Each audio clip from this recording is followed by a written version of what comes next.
इसमें दो इलेक्ट्रोड्स होते हैं, कैथोड और एनोड, एक इलेक्ट्रोलाइट सॉल्यूशन, एक सेपरेटर और करंट कलेक्टर्स।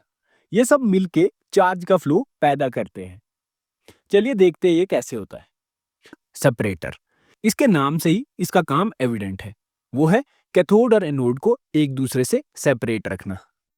ऐसा क्यों किया जाता है ये हम आगे बैटरी की फंक्शनिंग में समझेंगे। लिथियम सारे एलिमेंट्स में से सबसे इजीली इलेक्ट्रॉन रिलीज करता है। आपको इससे इतना समझ आ गया होगा कि लिथियम ही क्यों यूज करते हैं हम इन बैटरीज में। एनोड ग्रेफाइट का बना होता है, जिसके लेयर के बीच एक्सटर्नल चार्जिंग सर्किट के जरिए जितने इलेक्ट्रॉन्स लिथियम मेटल ऑक्साइड वाले इलेक्ट्रोड से रिलीज होते हैं, ग्रेफाइट वाले इलेक्ट्रोड में ऐड होते हैं। हेलो दोस्तों, इलेक्ट्रिक करंट का मतलब होता है चार्ज का बहाव। बट ये चार्ज फ्लो करता क्यों है? चार्ज खुद ब खुद तो फ्लो करेगा नहीं। इसका मतलब अगर करंट चार्ज का फ्लो है, तो हम सभी ये जानना चाहेंगे कि इस चार्ज को कैसे फ्लो करवाया जाए ताकि हम करंट जनरेट कर सकें। और आप सभी ने देखा होगा कि हमारे आसपास इस चार्ज को फ्लो बैटरीज के जरिए कराया जाता है। यानी मोस्टली हमारे गैजेट्स में करंट बैटरीज के जरिए पहुंचता है। तो चलिए आज देसी विज्ञान के इस एपिसोड में जानते हैं कि ये बैटरी कैसे चार्ज को फ्लो करवा के करंट जनरेट करती है। और अगर आपको करंट है क्या इसके बारे में पूरी तरह से जानना है, तो देसी विज्ञान का पिछला एपिसोड जरूर देखें। तो अब अगर बात करें बैटरीज की, वैसे तो बहुत सारे टाइप की बैटरीज होती है, बट आज हम उस बैटरी को देखेंगे जो इनमें से सबसे एडवांस और रिलायबल है। वो है लिथियम आयन बैटरी। इसमें दो इलेक्ट्रोड्स होते हैं, कैथोड और एनोड, एक इलेक्ट्रोलाइट सॉल्यूशन, एक सेपरेटर और करंट कलेक्टर्स।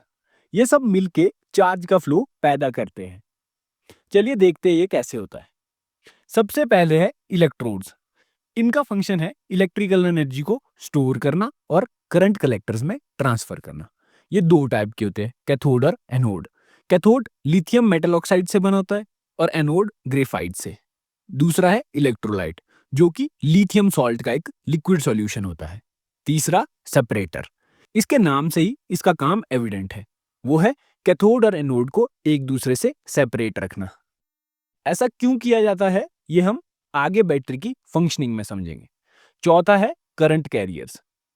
इनका काम है करंट के फ्लो के लिए पाथ डिफाइन करना। तो चलिए अब इस बैटरी की वर्किंग समझते हैं। सबसे पहले जब बैटरी चार्ज होती है तो उस टाइम लिथियम मेटल ऑक्साइड वाले इलेक्ट्रोड को इलेक्ट्रिसिटी के पॉजिटिव टर्मिनल से जोड़ा जाता है। मतलब इस जगह से इलेक्ट्रॉन्स को खींचा जाता है बाहर की ओर। बट अब बात यह है कि वो इलेक्ट्रॉन्स आएंगे कहां से जिन्हें खींचा जाना है? वो आते हैं लिथियम से, क्योंकि लिथियम सारे एलिमेंट्स में से सबसे इजीली इलेक्ट्रॉन रिलीज करता है। इसका ऐसा बिहेवियर क्यों है इसे किसी और वीडियो में कवर करेंगे। बट फिलहाल के लिए आपको इससे इतना समझ आ गया होगा कि लिथियम ही क्यों यूज करते हैं हम इन बैटरीज में। अब अगर हम लिथियम निकल ऑक्साइड वाले इलेक्ट्रॉन का स्ट्रक्चर देखें, तो निकल और ऑक्सीजन आपस में स्ट्रांगली बॉन्डेड होते हैं, जो कि इसमें प्रेजेंट लिथियम से इलेक्ट्रॉन लेते हैं और लिथियम का पॉजिटिव आयन यहां से हटके इलेक्ट्रोलाइट में चला जाता है। अब देखते हैं कि एनोड में क्या होता है। एनोड ग्रेफाइट का बना होता है, जिसके लेयर के बीच एक्सटर्नल चार्जिंग सर्किट के जरिए जितने इलेक्ट्रॉन्स लिथियम मेटल ऑक्साइड वाले इलेक्ट्रोड से रिलीज होते हैं, ग्रेफाइट वाले इलेक्ट्रोड में ऐड होते हैं। इसकी वजह से ये इलेक्ट्रोड अब नेगेटिवली चार्ज होने लगता है, जिसके कारण लिथियम के पॉजिटिव आयन इलेक्ट्रोलाइट से ग्रेफाइट की इन लेयर के बीच की ओर खींचे जाते हैं। क्योंकि इलेक्ट्रोलाइट लिथियम का ही कोई सॉल्ट सॉल्यूशन होता है, तो जितने लिथियम आयन ग्रेफाइट की लेयर में ऐड होते हैं, उतने ही लिथियम मेटल ऑक्साइड वाले इलेक्ट्रोड से भी रिलीज होते हैं।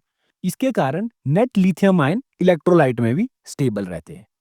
अब बात आती है सेपरेटर की कि उसकी क्या जरूरत है। सेपरेटर इन दोनों इलेक्ट्रोड्स को आपस में टच नहीं होने देता, क्योंकि इलेक्ट्रोलाइट आयंस की मूवमेंट को अलाउ करता है, पर इसमें इलेक्ट्रॉन्स मूव नहीं कर सकते। तो इसलिए इलेक्ट्रॉन्स बैटरी के बाहर सर्किट से मूव करते हैं, जो कि हमारा मेन एम भी है, सर्किट में चार्ज को मूव कराना। तो अगर सेपरेटर नहीं होगा, ये दोनों इलेक्ट्रोड्स आपस में टच कर जाएंगे, जिससे इलेक्ट्रॉन्स की मूवमेंट भी बैटरी के अंदर ही होगी, जिसे हम शॉर्ट सर्किट भी बोलते हैं। और डिस्चार्जिंग के टाइम यही प्रोसेस उल्टी हो जाती है। ग्रेफाइट के पास प्रेजेंट एक्सेस इलेक्ट्रॉन्स अब सर्किट से मेटल ऑक्साइड की ओर जाते हैं और लिथियम आयन इलेक्ट्रोलाइट से होके मेटल ऑक्साइड पे पहुंच के उस सर्किट से आए इलेक्ट्रॉन को एक्सेप्ट करता है। इस तरह से जब तक कंप्लीट इलेक्ट्रॉन्स वापस ना चले जाएं, तब तक करंट फ्लो करता है। और अगर आपके मन में ये प्रश्न है कि नेगेटिव चार्ज पॉजिटिव की ओर क्यों मूव करता है और पॉजिटिव चार्ज नेगेटिव की ओर क्यों, तो आप देसी विज्ञान के इस एपिसोड को जरूर चेक करें। आई होप आपको आज की इस वीडियो से lithium ion battery, cause of current flow, in concepts की एक डिफरेंट अंडरस्टैंडिंग हुई होगी। ऐसी ही इंफॉर्मेटिव वीडियोस के लिए जरूर सब्सक्राइब करें आपका अपना यूट्यूब चैनल देसी विज्ञान। धन्यवाद।